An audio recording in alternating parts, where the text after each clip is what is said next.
سلام دوستان، امروز اومدیم برای آموزش ساخت لوگو. برای ساخت لوگو وارد فروشگاه پلی میشیم.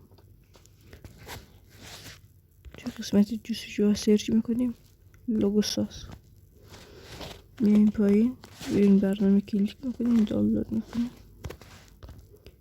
بعد از اینکه دانلود کردیم واردش میشیم. شما با همچین لوگوهای روبرو میشید، هر کدوم خاصی میتونید انتخاب.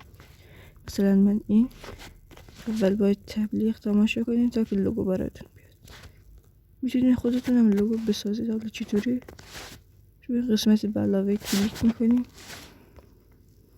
ادامه دادن رو میزنیم، تبلیغ رو تماشا میکنیم.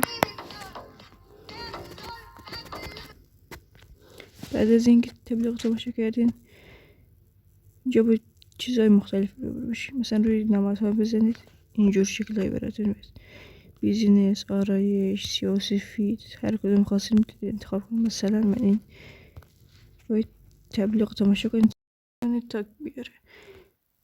حالا ما تماشا میکنیم.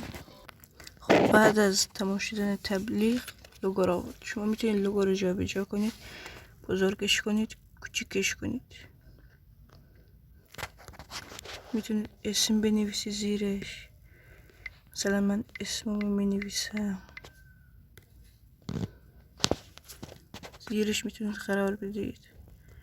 میتونید کوچیکش کنید، بزرگش کنید.